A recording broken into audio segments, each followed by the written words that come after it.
जय श्री राम दोस्तों एंड जय हिंद दोस्तों आपकी जानकारी के लिए बता दूं, पाकिस्तानी मूल के साजिद तरार इन दिनों आए हुए हैं भारत, जो एक अमेरिकन भी है, लेकिन वो हैं वैसे पाकिस्तानी, अमेरिका में भी रहते हैं और अमेरिका के पासपोर्ट की वजह से उनको भारत का वीज़ा मिल गया और वो आ गए भारत के अंदर।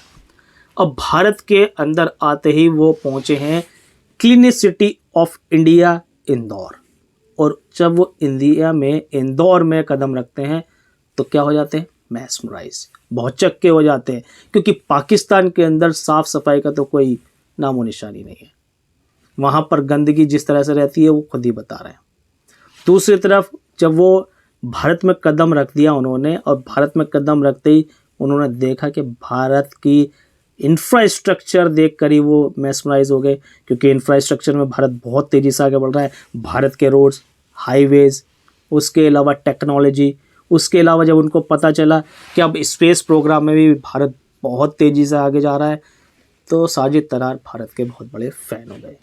साजिद तरार भैया भारत के बारे में जिस तरह से बातें कर रहे हैं, भारत के बहुत बड़े फ़ैन हैं, क्योंकि भारत की तरक्की इन्होंने देखी है।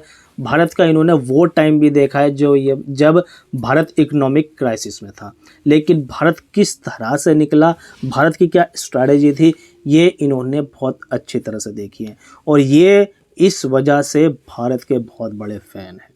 और भारत में जब ये आए, और भारत की इंदौर सिटी में जो वर्ल्ड की क्लीनेस्ट सिटी में भी उनका नाम आता है, और भारत की नंबर 1 क्लीन सिटी 6 बार रह चुकी है।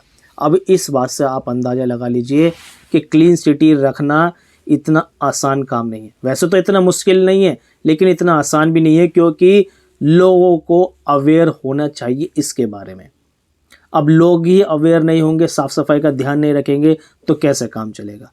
लेकिन इंदौर के लोगों ने इस बात को अच्छे से समझा, तब जाके ये इनिशिएटिव लिया गया, और आज ये इंदौर है कि भैया ये क्लीनेस्ट सिटी में इनका नाम आता है।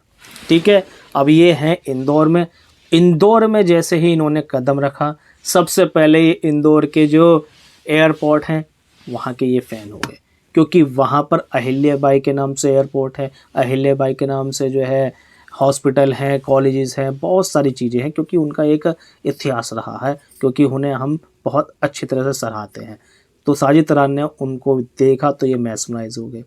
फिर जब ये बाहर निकलते हैं तो इन्होंने देखा कि भारत की टेक्नोलॉजी क्या है।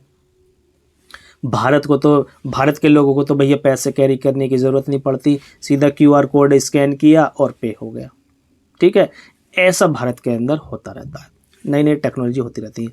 फिर जब इनको बात पता लगी कि भैया टाटा ग्रुप की जो वैल्यू है वो पूरे पाकिस्तान की GDP से वैल्यू है, तो ये भैया अफसोस में डूब गए, क्योंकि ये एक पाकिस्तानी है। तो पाकिस्तानी होने के नाते ये कभी नहीं चाहते कि पाकिस्तान के ये हालात हो जाए। अब जो है फिर इनको एक खबर और पता चलती है कि पंजाब, जो पाकिस्तान के पास पंजाब है, वहाँ पर जीतती हैं मरियम नवाज, वो CM है पाकिस्तान की।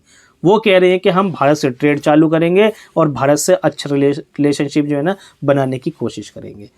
तो पाकिस्तान में एक उनके खिलाफ मुहिम छेड़ दी गई, क्या एक औरत हमारे ऊपर राज करेगी, क्या एक औरत की हम गुलामी करेंगे या उनकी बातें सुनेंगे। मतलब वुमेन एम्पावरमेंट पाकिस्तान के अंदर कतई नहीं है। तो इस बात पर इनको अफसोस हो गया बहुत ज़्यादा, और ये अफसोसनाक बात भी है, क्योंकि ऐसा तो बिल्कुल है ही नहीं भैया, क्या औरत कुछ कर ही नहीं सकती।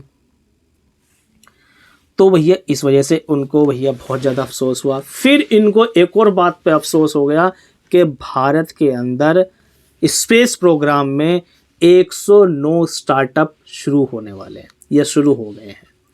तो पाकिस्तान में तो स्पेस का नाम निशानी नहीं है, और जानते भी नहीं इसका मतलब होता क्या है पाकिस्तानियों को, क्योंकि वो तो मदर से छाप लोग हैं, तो ये नहीं जानते। तो उन्होंने यहाँ पर आकर जो देखा, जो लोगों से ऑब्ज़र्व किया, लोगों की बातें सुनी, उनके थॉट देखे, ये हो गए फ़ैन। और यहाँ पर आकर इनकी जिस तरह से मेहमान नवाजी हुई है, ये उसके फ़ैन हो गए। लेकिन दूसरी तरफ ये खुद कह रहे कि भैया मैं पाकिस्तान की तरफ से बहुत ही ज़्यादा अफसोस में हूँ, क्योंकि पाकिस्तान ऐसा कोई भी इनिशिएटिव नहीं ले रहा है जिसकी वजह से वो ऊपर जा सके। फ्रेंड्स, आप लोगों का क्या कहना है साजिद तरार की बातें सुनकर, प्लीज़ कमेंट सेक्शन में ज़रूर बताइए। वीडियो पसंद आई हो तो लाइक शेयर ज़रूर कर देना, चैनल को सब्सक्राइब कर लेना। नेक्स्ट वीडियो मिलेंगे, तब तक के लिए जय हिंद, जय भारत।